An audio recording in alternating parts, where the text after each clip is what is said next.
Hey everyone, Rosbowski here, and welcome to another Five Nights at Freddy's video. Today we've got some absolutely fantastic news. Well, kind of fantastic news in the sense that the first game, Five Nights at Freddy's 1, has been data mined. So we've got some new screenshots, we've got some new information, and we've got a fantastic jump scare ending to be showing you as well. So get your those butts prepared because this is going to be hot.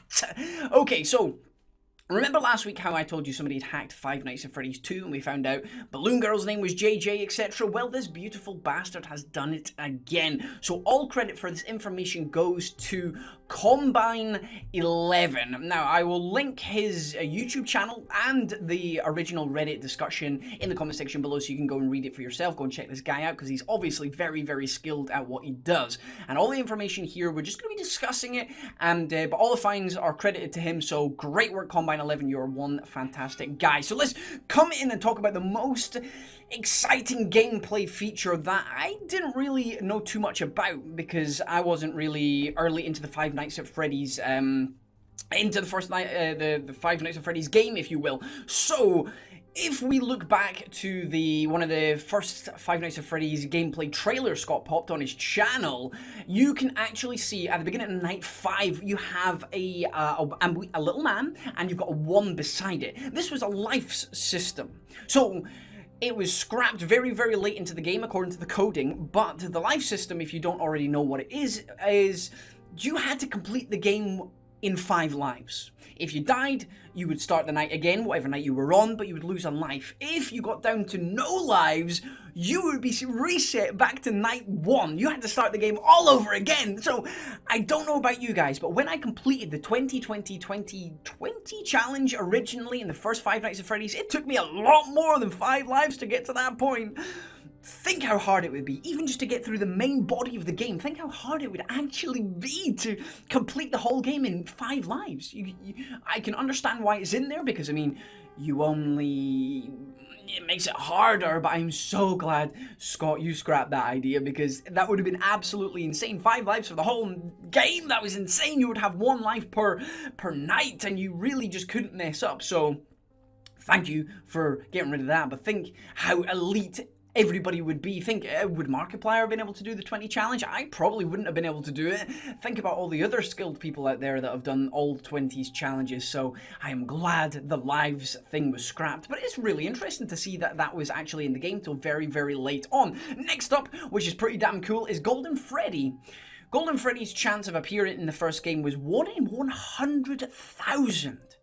1 in 100,000. How many games have you guys played of Five Nights at Freddy's? How many opportunities have you had to spawn Golden Freddy? I personally haven't seen him in the first game myself. I've seen him tons in the second game, but the first game, no. The only way I've encountered that guy is by seeing other people's videos. So I have never encountered him, so that is insane. It's nice to find out the odds of these things and think, well, there's no point me even trying, really, because 1 in 100,000? I'm not even going to bother with that, so that's pretty damn cool. For the It's Me that flashed on the screen, the hallucination, that's 1 in 1,000 chance, so that's pretty easy to come across.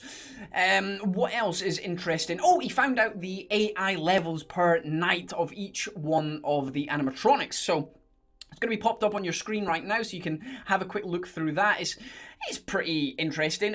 Chica is actually the highest level at night 5. She's actually on night 6, sorry. She is on 12 as opposed to 20. She's the highest.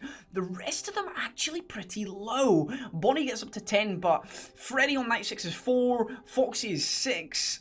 I mean, that's pretty low considering how much they come for your booty, if you know what I mean. They absolutely come and try and destroy you, so it's quite interesting to see how much higher difficulty it is when you put them all on 20. So that's there's only a few people that have actually done the 20s challenge. So that's pretty damn cool. So it was awesome to see those files, the AI level's been found as well. That's pretty damn good. Apparently Freddy's name was changed in the files. Now, this is Freddy in the files was actually called Freddy Bear. Not just Freddy or Freddy Fazbear, he was called Freddy Bear, but could this mean he was originally meant to just be Fredbear, or has Scott changed it over time? I've heard a rumour, I don't know if it's part of an interview, that Scott's actually said that he came up with Freddy Fazbear quite late on in the development, so maybe it's just that. Maybe he just nicknamed him Freddy Bear throughout it. I mean, Foxy was only called Fox for a long time, until the Custom Night, apparently. When the Custom Night was added, he was actually called Foxy. So, I mean, Bonnie the Bunny and Chicka the Chicken were named first, so maybe he was just looking for a good name for the other two. I mean, Foxy the Pirate Fox was just called Fox to start with. So, Foxy and Freddy had originally different names in the coding before they got changed, so I think that's pretty damn interesting. If you ever encountered the rare opening screen that had Bonnie on it, that's actually called Creepy Stare, and Freddy's death scene at the end, which is pretty damn awesome, by the way, the secret end, which I'm going to link a video to you as well, because the beautiful guy, what was his name again, Combine 11, he went ahead, edited the data so that the rare death screen that was 1 in 10,000 chances of happening, he edited it, so we're going to see that just now, if I can click it on. So let's just skip ahead to the death. I've not actually had a look at it yet. So we've got Freddy there just sitting in the fuck's sake. Okay, so there you did, you see it there. Brilliant. So I didn't think it was coming there. I didn't think it was coming there. Just because it just looked like a normal screen, so I was expecting it to be there. So there you go, there's Freddy's rare jump scare when you die, to add insult into injury. So they're pretty good. So that's a rare ending that I don't think I've seen around before. And I think that's all the main things that are in it. There's, again, he's found out the locations of all of the routes that each of the animatronics take. They've got set patterns. If Foxy is a timer-based animatronic, so he'll come if certain parameters are met and certain time limitations and stuff, so that's pretty easy. That's how Foxy is. But I thought this information was pretty good. It's not quite as exciting as the Five Nights at Freddy's 2 stuff, but this was good. The live system, the Golden Freddy rare jump scare, that's pretty good. Oh, I love that. I can't believe I just shat myself.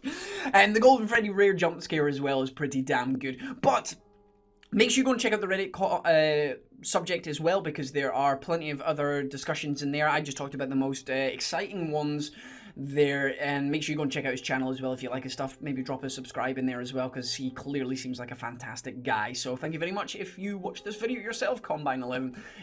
Your work is amazing, and we're going to be waiting for Five Nights at Freddy's 3. I want you to hack the shit out of that one so we can find all the juice they got there. But either way, guys, if you enjoyed today's video, then drop a like. That is really, really appreciated. And comments as well. Always appreciated. Always appreciated. But I hope you have a good day. I've been Razbowski. You've been the beautiful bastards as always for watching, and I love each and every single one of you. Goodbye!